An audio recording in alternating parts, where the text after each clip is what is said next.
जय हिंद फ्रेंड। स्वागत है आप लोगों का बुक मेरा दोस्त में। फ्रेंड, आज हम जीके और जीएस के 20 बहुत ही महत्वपूर्ण प्रश्नों को देखेंगे।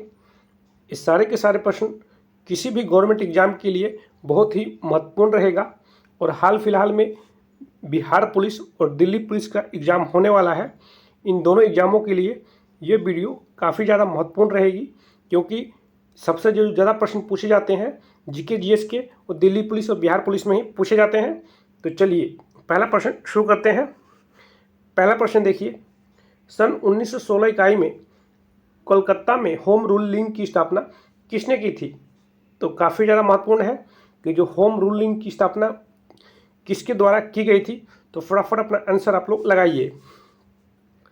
तो इसका राइट आंसर होगा ऑप्शन नंबर डी, याद रखिएगा, एनी बेसेंट। ठीक है, एनी बेसेंट के द्वारा होम रूल लिंक की स्थापना की गई थी।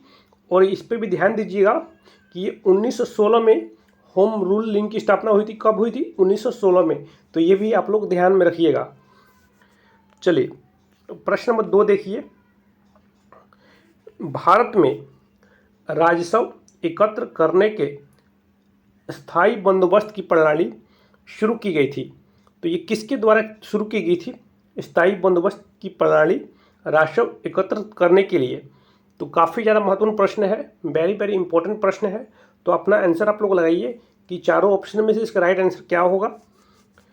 तो चलिए इसका राइट आंसर देखते हैं। इसका राइट आंसर हो जाएगा option number D, Lord Cornwallis के द्वारा ये शुरू की गई थी। याद रखिएगा, स्थायी बंदोबस्त की प्रणाली। क्लियर? तो ऑप्शन नंबर डी एकदम करेक्ट आंसर है।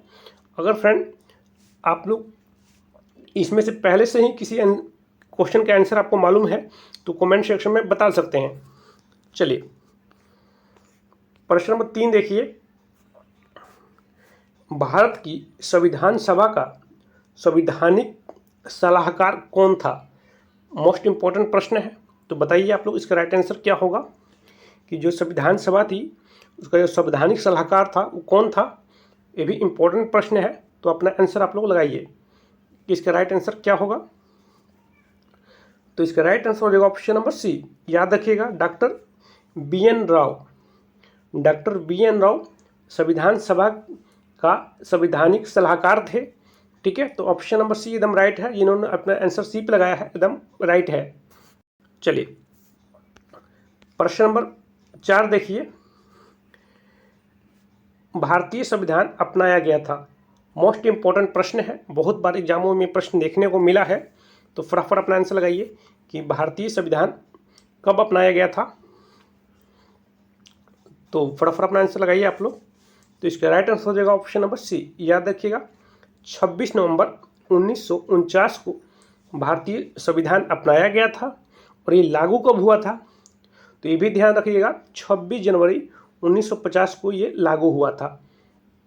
तो ये दोनों इंपॉर्टेंट पॉइंट है, याद रखिएगा। फ्रेंड, हो सके तो इस वीडियो को अपने दोस्तों के साथ व्हाट्सएप, फेसबुक, ट्विटर पर शेयर जरूर कर सकते हैं। चलिए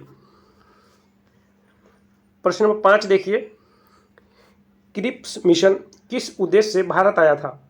तो अपना आंसर लगाइए आप लोग, जो क्रिप्स मिशन किस उद्देश्य से भारत आया था। वेरी वेरी इंपॉर्टेंट प्रश्न है ये भी। इसका राइट आंसर क्या होगा बताइए आप लोग। तो इसका राइट आंसर हो जाएगा ऑप्शन नंबर बी, याद रखिएगा, द्वितीय विश्व युद्ध में ब्रिटिश युद्ध के लिए भारतीय सहयोग प्राप्त करने के लिए। ठीक है, तो काफ़ी ज़्यादा महत्वपूर्ण प्रश्न है, स्टार मार्क लगा लीजिए। हमेशा इसको दिमाग में रखिएगा आप लोग कि जो क्रिप्स मिशन किस उद्देश्य से भारत आया था। तो ये द्वितीय विश्व युद्ध के दौरान भारतीय सहयोग प्राप्त करने के लिए ये भारत आया था। ठीक है, तो ऑप्शन नंबर बी एकदम राइट आंसर है। जिन्होंने अपना आंसर बी पे लगाया है काफ़ी ज़्यादा सही है। ठीक है, एकदम सही है। चलिए प्रश्न नंबर 6 देखिए, किसके आदेश से लोकसभा का कोई सत्र स्थगित किया जा सकता है? तो फटाफट अपना आंसर लगाइए आप लोग कि इस 4 ऑप्शन दिए हैं, इसमें से किसके आदेश पर लोकसभा का कोई भी सत्र को स्थगित किया जा सकता है? तो ये किसके आदेश पर किया जा सकता है? तो इसका राइट आंसर हो जाएगा ऑप्शन नंबर सी, याद रखिएगा, राष्ट्रपति के आदेश पर। ठीक है, राष्ट्रपति के आदेश पर कोई भी सत्र को, लोकसभा का जो कोई भी सत्र है उसको स्थगित किया जा सकता है। तो ऑप्शन नंबर सी एकदम करेक्ट आंसर है। चलिए प्रश्न नंबर 7 देखिए, नियंत्रक एवं महालेखा परीक्षा का कार्यकाल कितने वर्ष का होता है? ये भी प्रश्न बहुत बीबीआई प्रश्न है, पिछले कई सारे एग्जामों में ये प्रश्न देखने को मिला है। तो अपना आंसर लगाइए आप लोग कि नियंत्रण एवं महालेखा परीक्षा का जो कार्यकाल होता है वो कितने वर्ष का होता है? तो इसका राइट आंसर होगा ऑप्शन नंबर बी, ये 6 वर्ष का होता है, याद रखिएगा। कितने वर्ष का? तो 6 वर्ष का।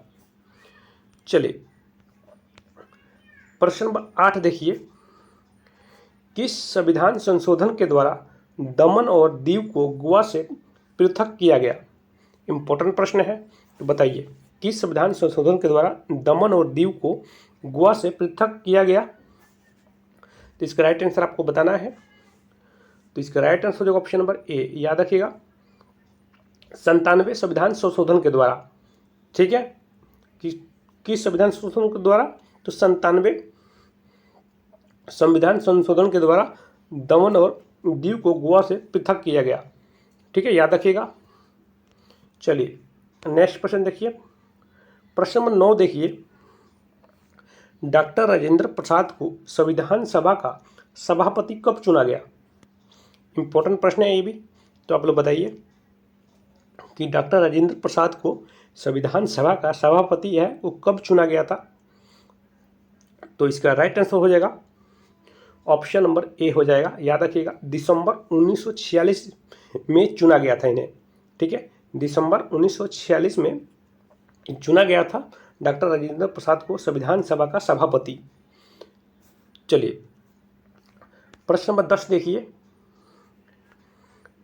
1946 इकाई में गठित अंतरिम सरकार में श्रम विभाग किसको सौंपा गया था? तो बीबीआई प्रश्न है फ्रेंड, इस पे आप लोग थोड़ा ज़्यादा ध्यान दीजिएगा। ये प्रश्न भी कई बार एग्जामों में देखने को मिला है एसएससी के, कि 1946 इकाई में गठित अंतरिम सरकार में श्रम विभाग, ठीक है, श्रम विभाग किसको सौंपा गया था? तो इसका राइट आंसर होगा ऑप्शन नंबर बी, याद रखिएगा जगजीवन राम को ये सौंपा गया था श्रम विभाग। ठीक है, किसको सौंपा गया था? तो जगजीवन राम को। तो जिन बच्चों ने अपना आंसर बी पे लगाया है एकदम राइट आंसर है उनका। नेक्स्ट प्रश्न देखते हैं, प्रश्न नंबर 11 देखिए, मुस्लिम लीग द्वारा मुक्ति दिवस कब मनाया गया था? इंपॉर्टेंट प्रश्न है ये भी, कि मुस्लिम लीग द्वारा जो मुक्ति दिवस है वो कब मनाया गया था? तो आपको आंसर लगाना है, तो अपना आंसर आप लोग लगाइए कि इसका राइट आंसर क्या होगा। तो इसका राइट आंसर हो जाएगा ऑप्शन नंबर बी, ये 1939 में 1939 में मुस्लिम लीग द्वारा मुक्ति दिवस मनाया गया था। तो वेरी वेरी इंपॉर्टेंट प्रश्न है, आप लोग हमेशा इसको दिमाग में रखिएगा 1939 में। फ्रेंड वीडियो अच्छा लगा हो तो प्लीज़ वीडियो को लाइक कर दीजिए और चैनल पर नए हैं तो चैनल को सब्सक्राइब कर दीजिए। चलिए अब फ्रेंड देखिए प्रश्न नंबर 12 है, यहाँ से जनरल साइंस के प्रश्न शुरू होते हैं। हमने 11 प्रश्न तक जनरल नॉलेज के प्रश्न को लिया था, अब प्रश्न नंबर 12 से लेके 20 तक आपको जनरल साइंस के प्रश्न मिलेंगे। ठीक है, चलिए प्रश्न नंबर 12 देखिए, किसी तरल पदार्थ को गर्म करने पर उसके घनत्व में क्या बदलाव आता है?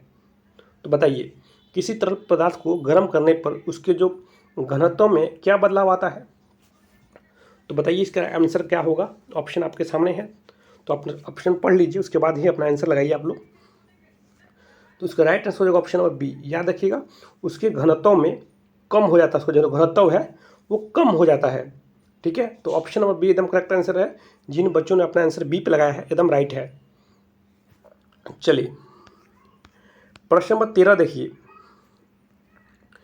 वायुमंडलीय दाब मापने के लिए किस यंत्र का प्रयोग किया जाता है? तो बताइए जो वायुमंडलीय दाब है उसको मापने के लिए किस यंत्र का प्रयोग किया जाता है? तो ऑप्शन आपके सामने है, तो फटाफट अपना आंसर आप लोग लगाइए कि चारों ऑप्शनों में से आपका राइट आंसर इसमें से क्या होगा। इंपॉर्टेंट प्रश्न है फ्रेंड, ये भी साइंस का प्रश्न है, वेरी वेरी इंपॉर्टेंट प्रश्न है, पिछले कई सारे एग्जामों में भी ये भी प्रश्न देखने को मिला है। तो इसका राइट आंसर होगा ऑप्शन नंबर सी, ये बोरोमीटर का प्रयोग किया जाता है वायुमंडलीय दाब मापने के लिए। तो ऑप्शन नंबर सी एकदम राइट है, जिन बच्चों ने अपना आंसर सी लगाया है। चलिए नेक्स्ट प्रश्न देखते हैं। प्रश्न नंबर 14 देखिए,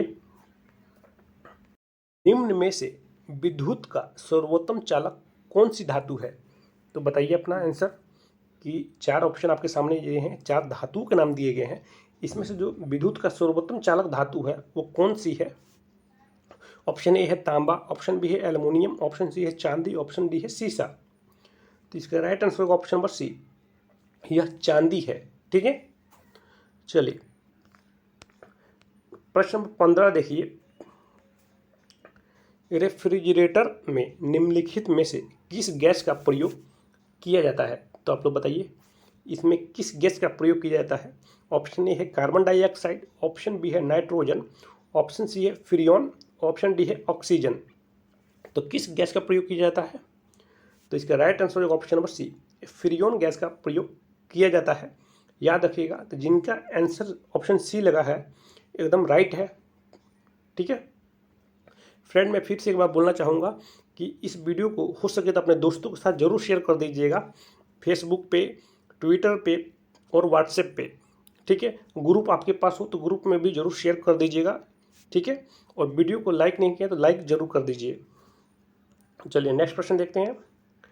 प्रश्न नंबर 16 देखिए, जब इस्पात या आयरन की वस्तु पर जिंक की पतली परत का लेपन करते हैं तो उसे क्या कहते हैं? तो अपना आंसर लगाइए, इसका राइट आंसर क्या होगा? प्रश्न फिर से एक बार सुन लीजिए, जब इस्पात या आयरन की वस्तु पर जिंक की पतली परत का लेपन करते हैं तो उसे क्या कहते हैं? तो इसका राइट आंसर आपको बताना है। इसका राइट आंसर होगा ऑप्शन नंबर डी, यशद लेपन। ठीक है, उसे यशद लेपन कहते हैं। तो इसको ध्यान में रखिएगा, प्रश्न भी बहुत बार पिछले वेरी वेरी इंपॉर्टेंट है। पिछले कई एग्जामों में, एसएससी के एग्जामों में, एमटीएस में भी देखने को ये प्रश्न मिला है, तो याद रखिएगा। प्रश्न नंबर 17 देखिए, निम्नलिखित पदार्थों में से कौन विद्युत का कुचालक है? पहले हमने प्रश्न पूछा कि विद्युत का सबसे अच्छा सुचालक कौन सा है, इसमें पूछ रहा है कि विद्युत का कुचालक कौन सा है सबसे। इसमें 4 ऑप्शन दिए गए हैं, इसमें से आपको पहचानना है कि विद्युत का कुचालक। ठीक है, कुचालक इसमें से कौन सा है? तो देखिए ऑप्शन ए है सोना, ये विद्युत का सुचालक है। ऑप्शन सी ग्रेफाइट, ये भी सुचालक है।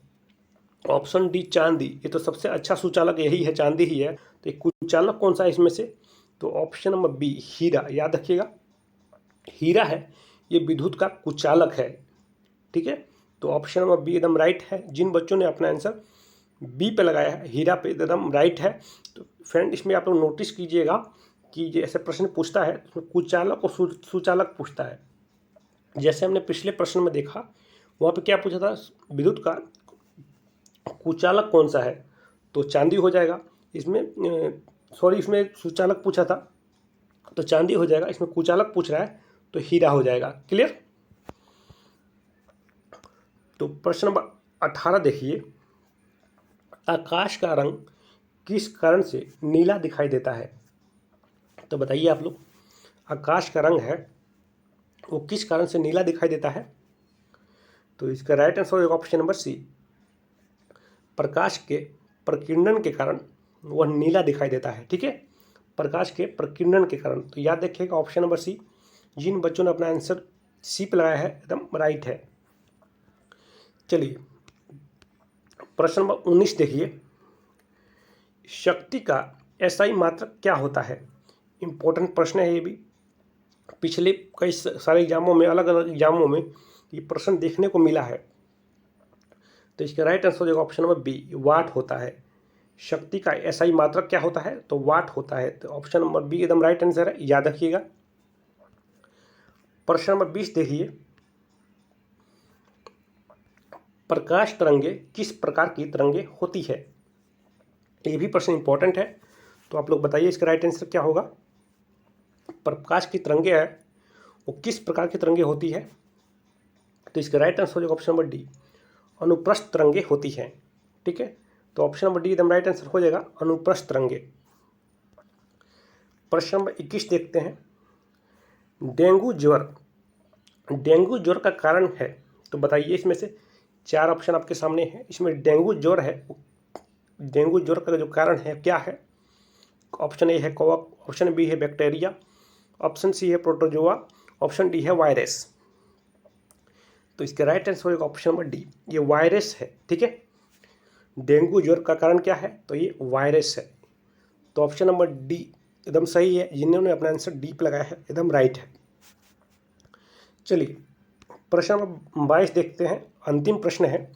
इसका जवाब आपको देना है कि पानी की बूंद गोलाकार होने का कारण क्या है? तो इसका राइट आंसर आप जरूर दीजिएगा कमेंट सेक्शन में। ठीक है फ्रेंड, और फ्रेंड वीडियो को लाइक नहीं है लाइक कर दीजिए, और चैनल पर नए हैं तो चैनल को सब्सक्राइब जरूर कर दीजिएगा। ठीक है, और इसका कमेंट सेक्शन में अपना आंसर जरूर बताइएगा।